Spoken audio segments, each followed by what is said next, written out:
who are the biggest hits and misses of the 2025 NHL draft, as well as some late round dark horse candidates. All that coming up on today's show.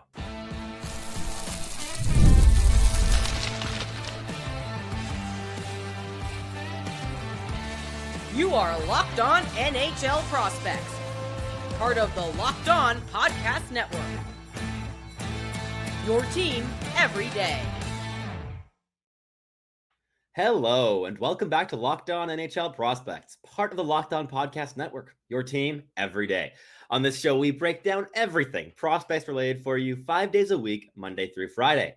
I'm your host, Sebastian Hyde, the USHL scout over at Elite Prospects. And on today's show, we'll be breaking down a bit more of the 2025 NHL draft, looking at some big hits, looking at some really good fits, especially in that, because we already looked at the biggest steals of the draft in an episode that we posted earlier. But we're looking at some really, really good picks, even if they're not necessarily considered steals in the draft. Then we'll move on to look at about 5 misses, or at least more risky selections than I personally would have been willing to take on in those ranges. And finally, we'll wrap up the show by looking at 4 dark horse candidates that I got a lot of USHL viewings on throughout the course of the season that I think NHL teams are going to be very, very happy with their development in the coming seasons. So that's the outlook here for today's show. And before we jump into everything, today's episode is brought to you by FanDuel. Right now, new FanDuel customers can get $200 in bonus bets if your first $5 bet wins. So make yourselves comfortable, get yourself something to drink, and let's just dive straight into the show here, starting it off with the big hits, the best fits that teams found in the draft. We're largely looking at the first round here, but we're going to include 3 second-round swings as well, with one from the very beginning, one from the dead center, and one from the very end of the second round. So let's just kick things off at number 2 overall, where the San Jose Sharks selected Michael Misa. This is going to be a scary thing for teams of the Western Conference in the coming decade and a half, to face a San Jose Sharks team that's able to roll out a 1-2 punch of Macklin Celebrini and Michael Misa, 2 incredibly dynamic players who do not try to overcompensate with offense. They also bring loads of effort and details to the defensive side of the game. Our comp at Elite Prospects all season long for Michael Misa had been Macklin Celebrini. Both these players bring real speed off the rush, are very threatening shooters, and on top of that, bring high-end handling and playmaking, but more than anything, a high-end elite understanding of the game. With Michael Misa, I think that you have the ideal player to pair with Macklin Celebrini down the middle. When you're down late in games, you can plug those 2 on the top line, just like the Edmonton Oilers do with McDavid and Draisaitl. I think you're going to see a similar thing develop in San Jose, where those 2 spend a lot of time out on the ice late in games if they are behind, but also are kind of the fulcrums of both of the top 6 lines. And I mean, in terms of players to build around, those are 2 that I love, especially because it also will allow Will Smith to develop as a winger. I think he's going to be able to explore so much in terms of his offensive game without the same defensive responsibilities as playing as a centerman. I think that's going to free him up significantly. So all around, I think Michael Misa's a fantastic fit in the Bay there with San Jose. Then at number 4, I think also a fantastic fit, Caleb Desnoyers to the Utah Mammoth, a player that I think is exactly what they needed in their prospect pool and to complement the core of players they already have in their system. You already have your dynamic, transitionally dominant, playmaking 1C in Logan Cooley. What you don't have yet is a matchup center that can play against the very best, create offense when you need him to, have a physical edge, and just is able to, again, lock things down defensively. Utah's been needing this among their centers, and now they have it with Desnoyers. I think he's about 2 years from playing NHL minutes as well, maybe just 1 if you're lucky, and he develops really quick. I think this is a great find for the Utah Mammoth, a player that I had ranked a little bit lower than this, I think at 5 or 6, but this is such an acceptable range for him, but more than anything, a fantastic fit to complement everything else that Utah has been building. Then at 13th overall, the Detroit Red Wings select Carter Bear, a player I had ranked at number 5 on my final draft board, going there at 13, and he just brings such constant energy and playmaking skill. And yeah, he had that partially lacerated Achilles late in the season, but he was skating less than 2 months after the fact. I think he's recovering very quickly, and he's a player that just defies the odds at every single stage, and I think is a great fit with what Detroit is building in terms of just being hard to play against in both directions, being feisty, being hardworking. I mean, they've been proving that with the selections of guys like Marco Kasper and Michael Brenzing-Newgard in the first round in recent seasons, and now they have another guy to add to that collection. But I really do believe that Carter Bear has significantly more dynamic on-puck skill than the players that Detroit's been drafting in recent seasons. So this is a great selection. I think it stays true to the core ideology of how the team's being built through the draft, but it also adds an element that Detroit's been needing. Like, this team cannot just be stuck in this mid-tier forever. They're going to have to get over this hump at some point. I think Carter Bear is going to help them a fair amount on that quest. At 15th overall, the Vancouver Canucks did end up selecting a player. They did not end up trading the pick, as was being reported for a month going into the draft. And they select Braden Coots, a very high motor player yet again from the Western Hockey League, captaining the Seattle Thunderbirds. Not the biggest guy in the world, but he plays like he's 6'5", 220 pounds. A very middle-driven guy. He has good leverage mechanics. His feet never stop moving. And on top of that, he has really deft hands on top of that great motor and a really good physical and almost like violent foundation in how he initiates contact and how he seeks it out in the offensive zone. This is not your like undersized perimeter playmaker at all. This player gets to the middle of the ice. So I think Braden Coots is a fantastic fit for a team that's been needing centers. This is a natural center with real leadership capabilities, was excellent at the U18s for Team Canada, also carrying the C there, like just a leader everywhere he goes. I think that the Canucks did a really good thing here in terms of selecting Braden Coots. It was very much his range. I don't think this was like a steal or anything, but I think it's a really good fit for what this organization needs. And in terms of building an argument to convince a guy like Quinn Hughes to stay, if Braden Coots makes that jump to pro hockey and is playing in front of a guy like Quinn Hughes, that he sees it up close, just how fun Braden Coots is, I think that could be part of an argument. Is it anything near to the point as trading that pick for someone that helps significantly now? No, but clearly those options just weren't there for Vancouver at the draft. Otherwise, they would have pulled that trigger, I believe. But I think that Braden Coots is a wonderful consolation prize to end up with while selecting with that 15th overall pick. Then at 22, the Pittsburgh Penguins went and got Bill Zonin from the Rouyn-Noranda Huskies in the QMJHL, a big physical center who transitioned from the wing this season, but with his high IQ, good physical tools, and excellent connective playmaking game, I think he's a natural fit down the middle. And the Pittsburgh Penguins need guys in this mold, and I think that they got a lot of very interesting guys there in the first round this season. Some really interesting, I think, toolkits and overall just big boys, right? I mean, they obviously they picked Ben Kindle at 11th, who isn't the biggest player, but after that, right, Bill Zonin plays big and physical and heavy. Then Will Horkoff, similar thing. And even through into the next round, you got Peyton Kettles, who's 6'4" as a defenseman.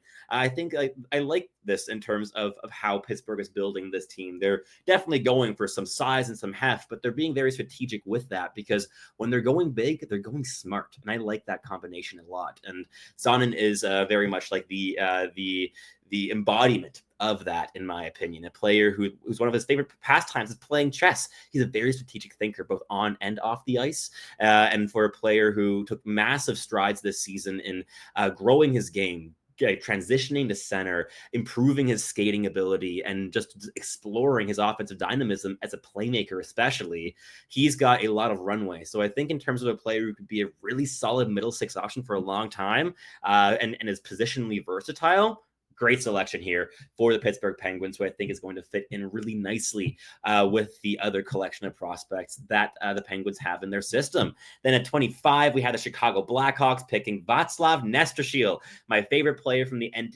USHL this season in my scouting work with elite prospects. Player I had ranked at 18th overall, going at 25 to the Chicago Blackhawks, a long-rumored selection. This is one that we had in a lot of mock drafts. We were hearing some whispers about this, and the interest that Chicago had in Nestrašil has been obvious for over a month at this stage, and it materialized. And I think this is a wonderful fit.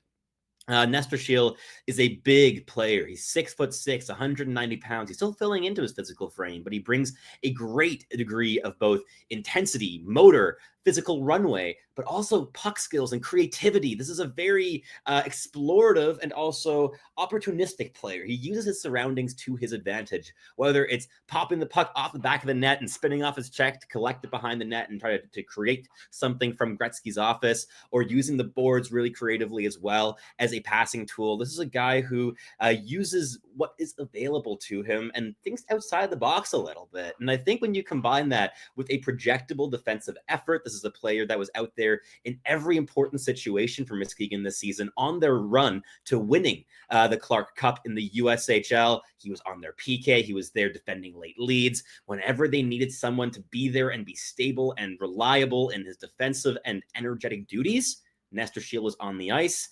That's a profile that Chicago has been needing in their team. And I think that Nestrašil will be able to elevate players like Frank Nazar and Oliver Moore, especially when he fills out that frame and adds some more physicality.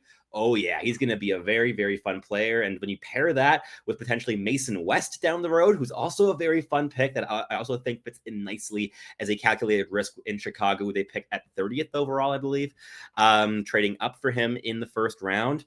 That right side is looking really fun with a lot of upside, a lot of size, and a lot of growth potential still in how the physical habits and physical effectiveness are going to mature in the coming seasons. I think that's going to elevate the ceilings of both Nestrašil and West in the coming years. Then at 34th overall, we have the Montreal Canadiens selecting Alexander Zhuravsky, the elite puck handling winger who also has yet to fill out his frame. He's 6'1", but like 165 pounds. Still has a lot of physical runway and to be more solid, but there's still a guy that is relatively tenacious in his battles. He doesn't try to just be a floater who creates offense. And even though he did definitely exploit space and time a lot in Russian junior hockey last season, where there's just a lot of that available that skilled players can exploit.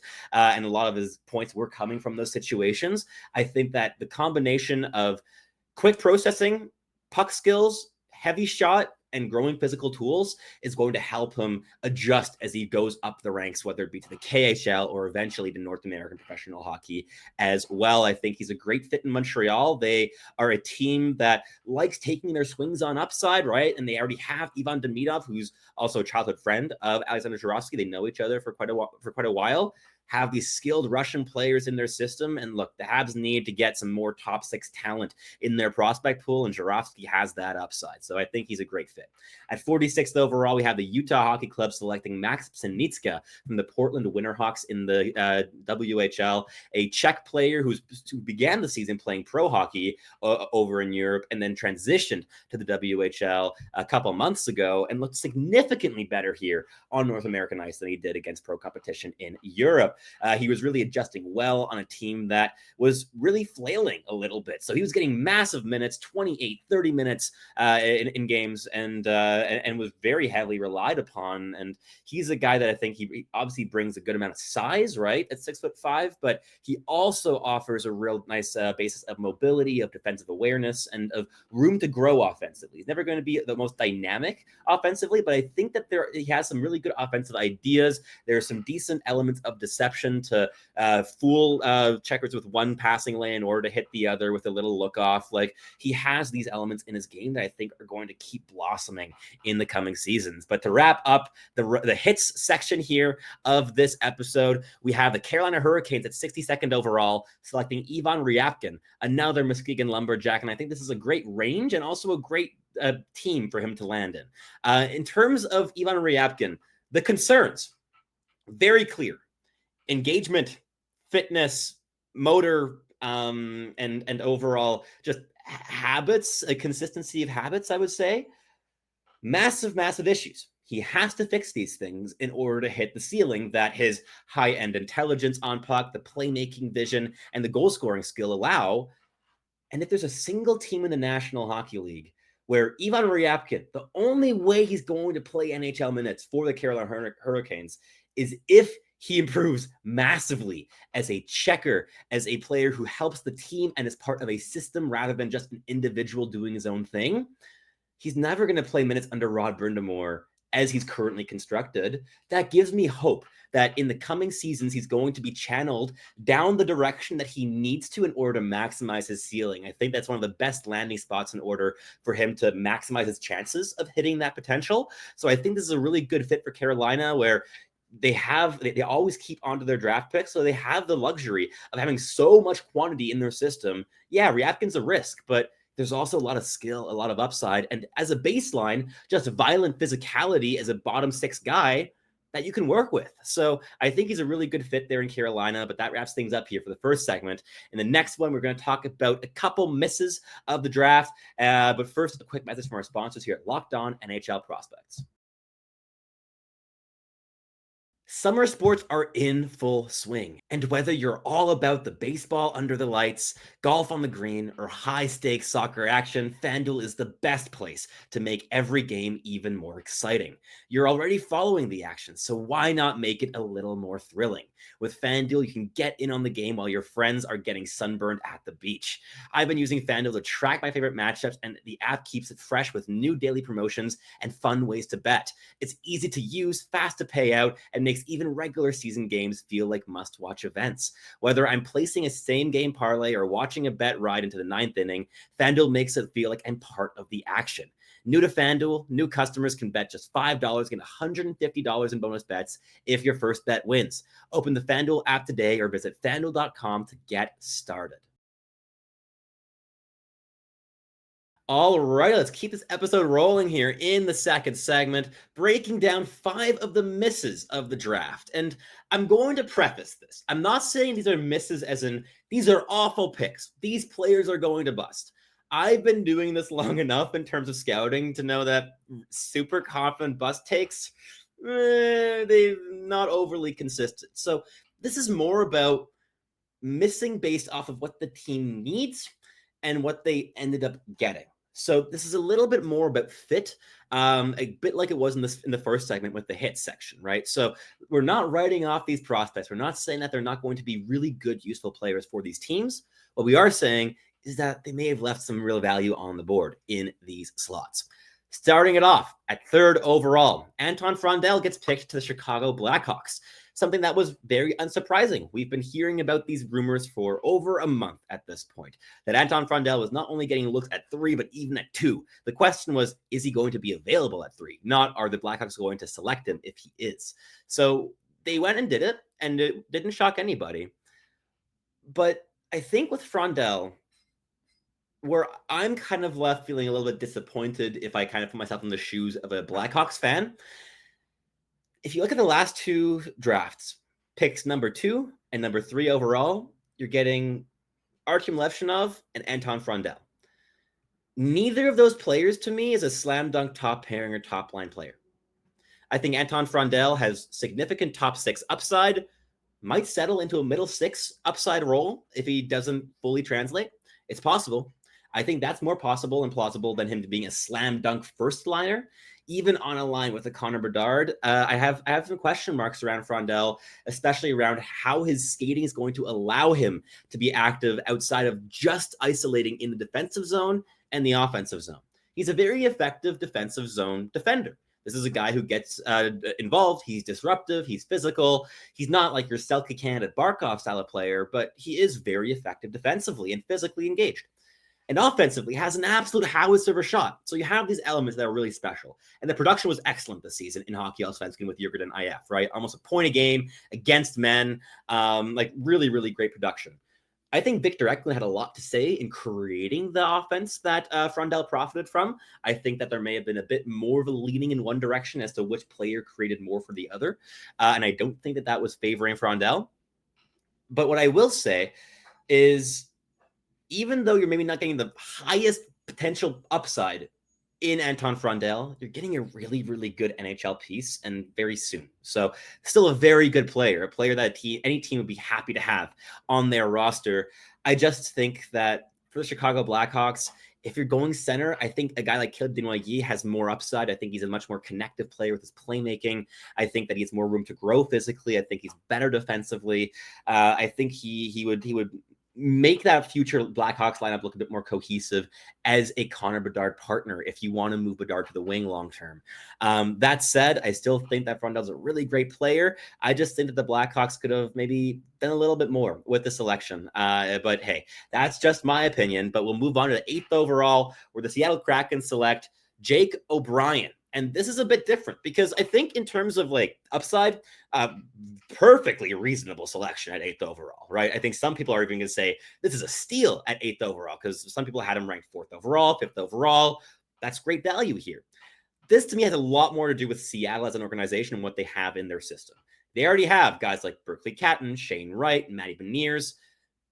And now they add in Jake O'Brien, another player who does not have separation skating, another player who's a playmaker first and foremost, another player who still has some real junior habits he has to iron out of his game. I think that guys like Roger McQueen as a big dynamic power forward option, or Radi Murtka as a big shutdown defenseman would have really like changed the outlook of this franchise more than a guy like Jake O'Brien. And I'm also a bit worried about just the logjam in front of Jake O'Brien. Like the Kraken have so many centers, they have so many forwards kind of in this mold. I just have some concerns with how he's going to break through and if there were other options that would have maybe fit a bit better in. But hey, again, the upside's great. I just would have liked this a bit more if it were a team like Anaheim or one of the other teams in this range making this pick. I think it would have been a more natural fit than it is in Seattle. Then at number 12, the Philadelphia Flyers traded up for Jack Nesbitt, the big 6'4" centerman playing in the OHL, a player who brings a real level of physicality and IQ in details, especially. He's a very detailed player, especially defensively too. He plays well in structure. And I think that the Philadelphia Flyers will have looked at him as a stabilizing force around players like Porter Martone, who they just drafted beforehand, who's also a fantastic fit in Philadelphia. I love that. And Matt Mitchkov, of course. But I have some questions. First of all, I don't think that there's really much value in trading up for a guy like Jack Nesbitt. For context, I had him ranked 50th overall, and he went 12th. So that's also where I personally stand. I see this guy as a purely bottom 6 projection. I don't see the top 6 upside. Maybe Philadelphia is able to mold him into one down the line, and I'd like gladly like eat my shoe when that happens, because like, hey, it's possible with what Philadelphia is building here. I just think is that they left a lot on the table in terms of dynamic potential and guys that can elevate these high skill players in the lineup rather than only insulate. Like there are other options, I think, in this range that could have done both of those things rather than just one.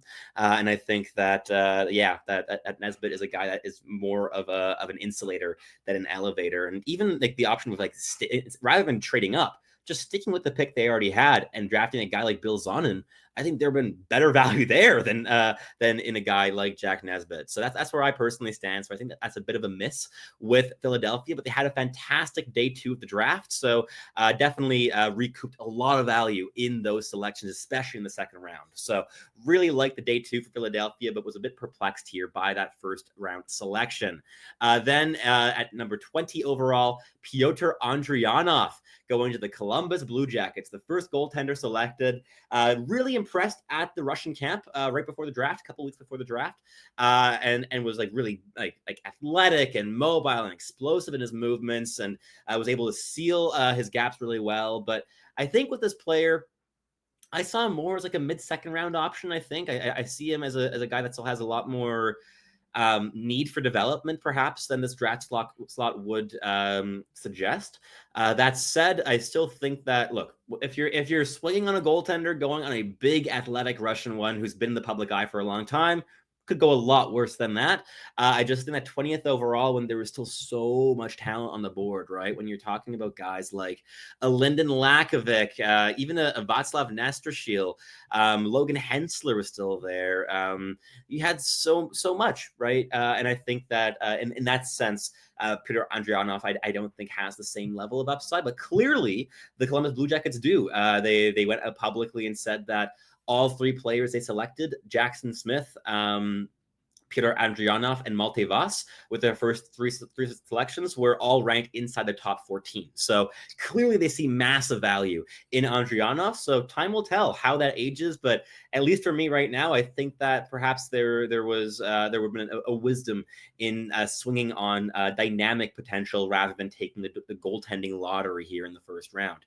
And last but not least, at 33rd overall, with the first pick of day 2, the San Jose Sharks selected Hao-Shi Simon Wong from the OHL, a massive, like 6'6", 6'7" left shot defenseman who skates wonderfully. This is a tremendously athletic player, really, really fluid and agile in his movements, a great level of power in his feet. I think my questions with this guy are, look, if he makes it, he's making it as a pure defensive guy. I don't really see any offensive impact here. He didn't show it in the OHL this season. I don't think he'll show it in the NHL down the road. I think that the value was a little bit rich for 33rd overall when you still had guys like Blake Fiddler available. And look, San Jose's needed right shot defensemen, and Blake Fiddler was there. I think that he would have made a lot more sense than Hao-Shi Wong in this slot. And you had other options as well, right? Whether it be your Alexander Zhuravskis, who went one pick later, or these other higher skilled elements, I think could have made a lot of sense for San Jose. But look, they went with the big swing on raw tools, and I gotta respect it. So not the pick I would have made, and I think that there would have been a better chance of it hitting with other candidates here. But we'll see how this pans out. But that wraps up this second segment. And the final one, we're going to look at 4 dark horse late round picks from the USHL that I loved all season long, and kind of want to share my thoughts on those guys with the fan bases of the teams who selected them. But first, a quick message from our sponsors here at Locked On NHL Prospects.